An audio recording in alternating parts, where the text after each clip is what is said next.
Manong, ano ka ba? Manong naman, ang mahal ng mga ito. Hindi ka kasi nag-ingat. Tingnan mo tuloy ang nangyari. Ay nako,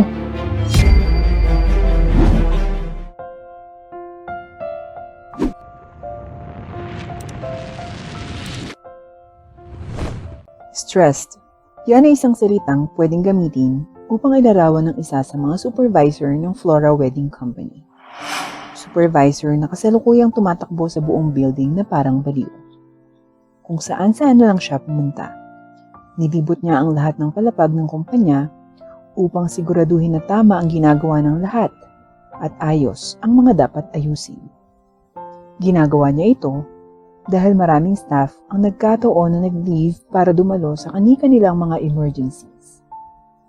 Pinayagan sila ng isang supervisor na umalis, ngunit hindi alam ng supervisor na napakarami sa kanilang nagbakasyon para sa araw na yon, na nagresulta sa kakulangan ng kawani sa kumpanya.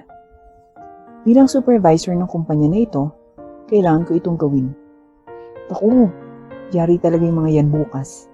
Di man lang nagsabing iba sa akin na hindi sila papasok ngayong araw. Humanda talaga sila. Ani Arya habang agresibong nagmamap sa ika-4 na palapag ng kumpanya. Iisa lang ang janitor sa building dahil karamihan sa kanila ay nagpahinga.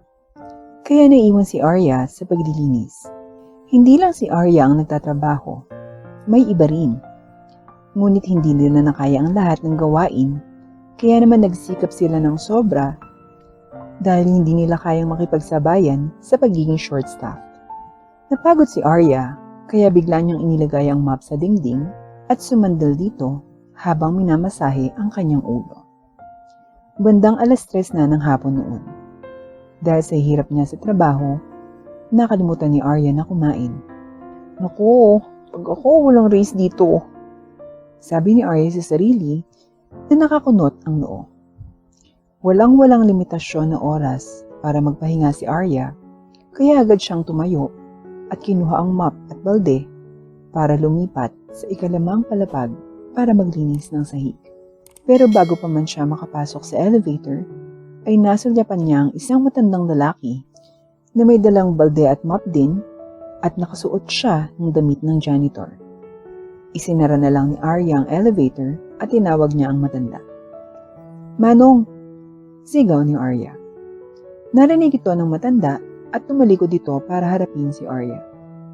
Nang makita niya si Arya, ay may malaking ngiti siya sa labi. Hello po! Nakangiting sigaw ng matanda at ikinalito ito ni Arya. No recruit ka ba? Tanong ni Arya at bahagyang tumawa ang matanda. Parang ganun, Miss Arya. Tumango si Arya bilang pag-unawa bago siya muling nagtanong. Anong pangalan mo, Manong? Ricky na lang, Miss Arya. Tumango ulit si Arya. Huwag niyo na akong pansinin at magpatuloy ka na sa iyong trabaho, Miss Arya.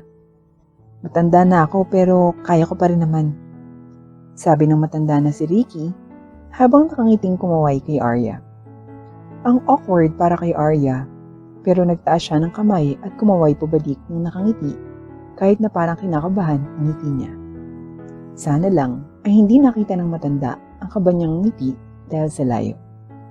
Pagkatapos ay lumayo ang matanda at ganoon din si Arya.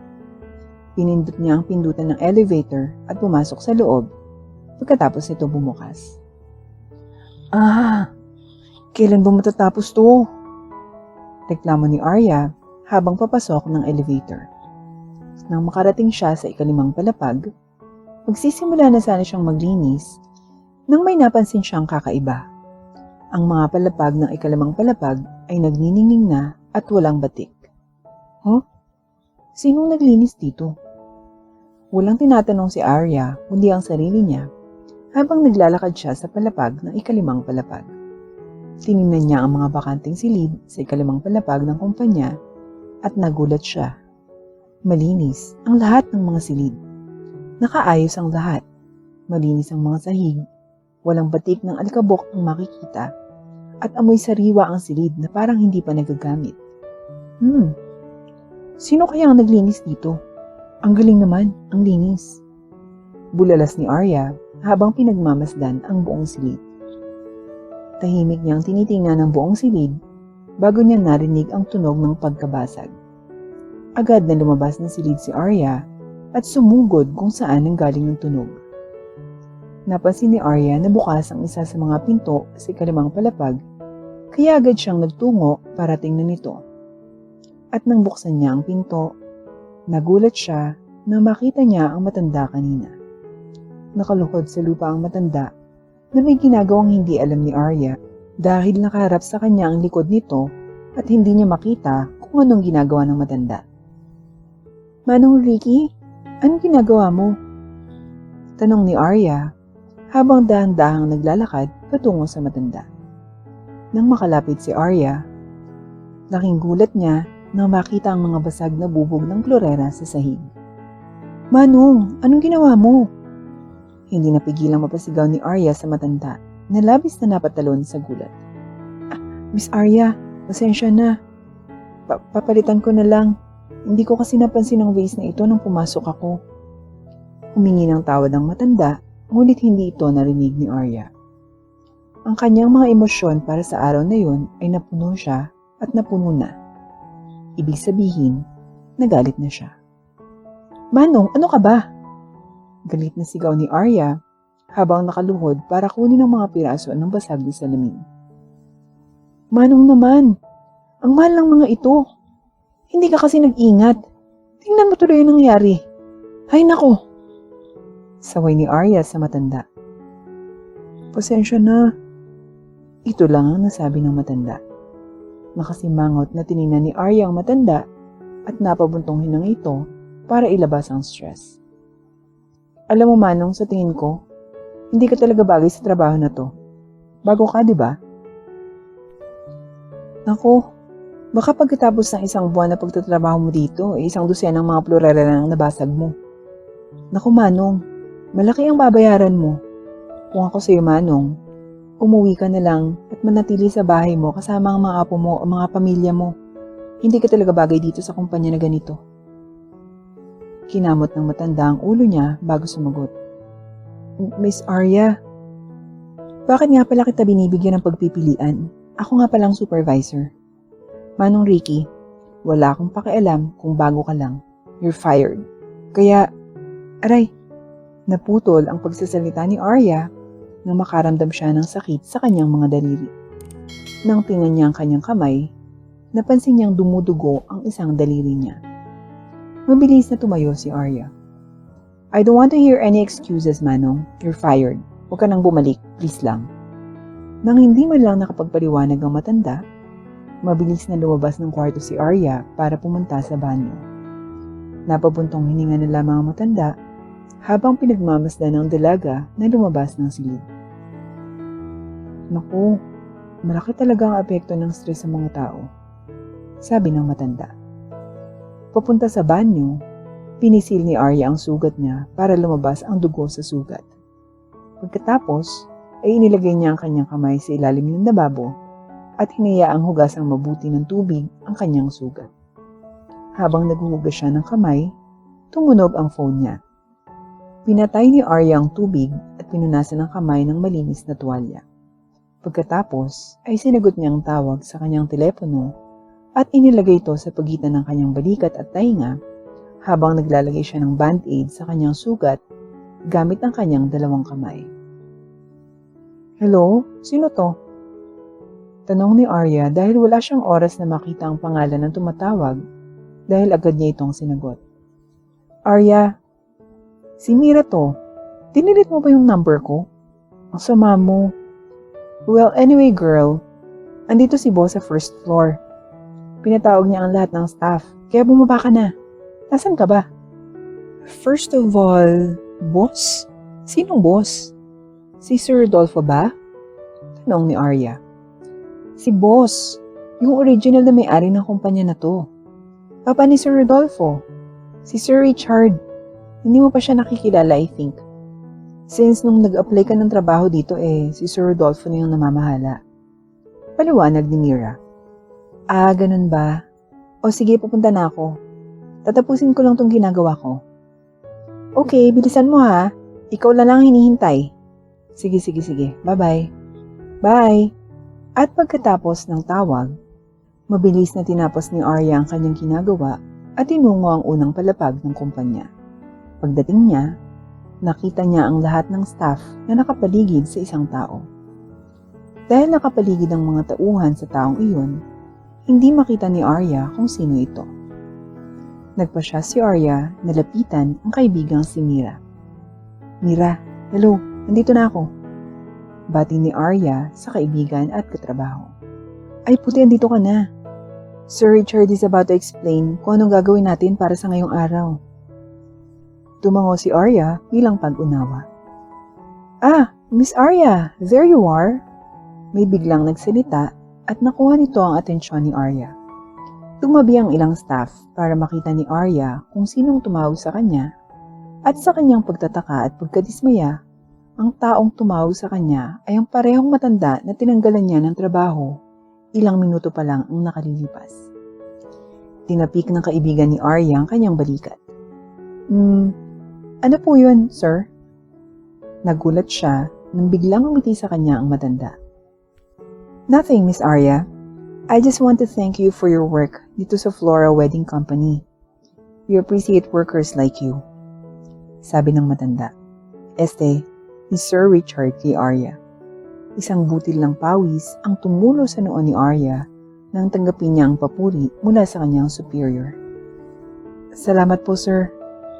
At nagsimulang magpaliwanag si Sir Richard tungkol sa kung ano ang kanilang gagawin ngayon tungkol sa kanilang problema sa pagiging kulang sa tauhan sa kumpanya. Naiintindihan ko ang mga alalahanin ng lahat, ngunit huwag matakot. Dahil sa sitwasyong ito, lahat na naririto sa kasalukuyan ay makakatanggap ng pagtaas ng sweldo. Kakausapin ko rin ang mga hindi sumipot ngayon at ang mga walang tamang dahilan ay paparusahan ng naaayon. Kaya huwag mag-alala. Lahat kayo ay makakatanggap ng maayos at patas na pagtrato. Sabi ni Sir Richard at naghiyawan ang lahat. Bagamat masaya rin si Arya, hindi niya magawang maging masaya dahil sa ginawa niya sa matandang janitor na may-ari pala ng Flora Wedding Company. Pagkatapos, ay ipinaliwanag ni Sir Richard ang iba pang mga bagay. Ngunit halos hindi narinig ni Arya ang pinag-uusapan ng matanda dahil nalulunod siya sa kanyang kasalanan. Pagkatapos ng kanilang munting usapan, ay pinaalis na ang lahat at sinubukang lumayo ni Arya, ngunit tinawag siya ni Sir Richard. Miss Arya, may sandali ka ba para magsalita? Tanong ni Sir Richard at dahan-dahang tumalikod si Arya para harapin ang matanda.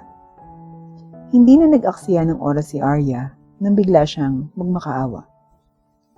Sir, sorry po sa ginawa ko. Stress lang po talaga ako. Pero sa tingin ko ay hindi po yung tamang dahilan kaya parusahan niyo na lang po ako.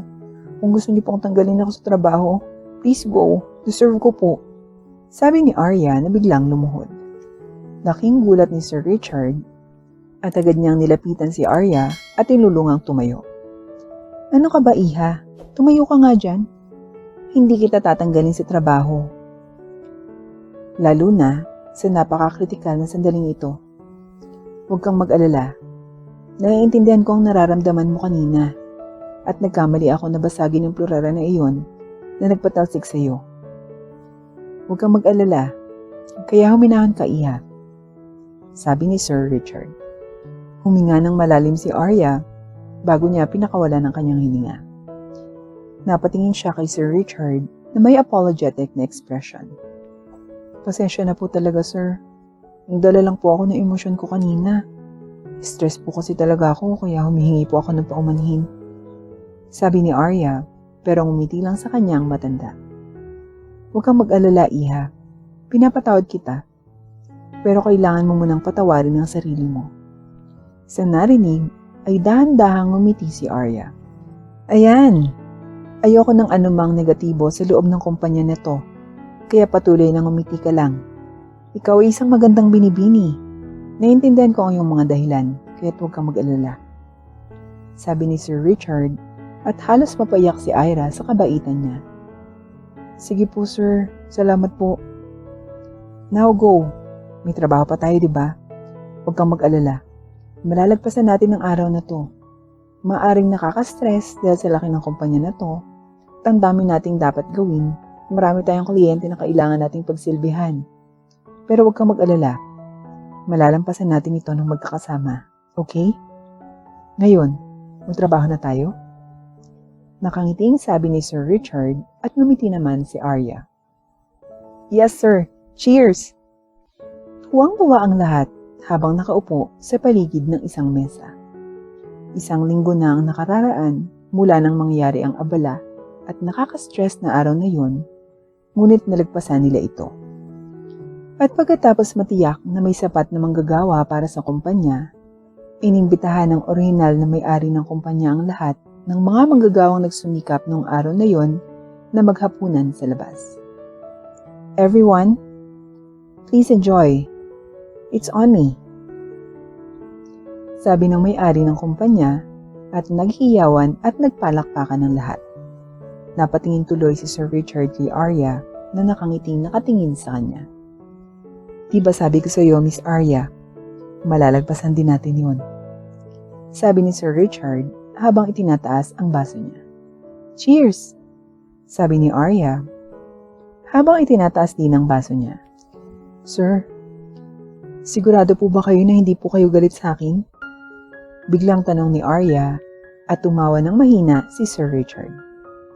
Ano ka ba, Iha? Oo naman. Huwag kang mag-alala. Dapat talaga hindi natin hinahayaan na manaiga ang mga negativity sa atin. Ipangako mo na lang sa akin na hindi mo na muling tatratuhin ang mga tao ng ganun. Maliwanag ba? Pangako po, sir. Tumango si Sir Richard at ngumiti. Well then, let's enjoy the night, everyone.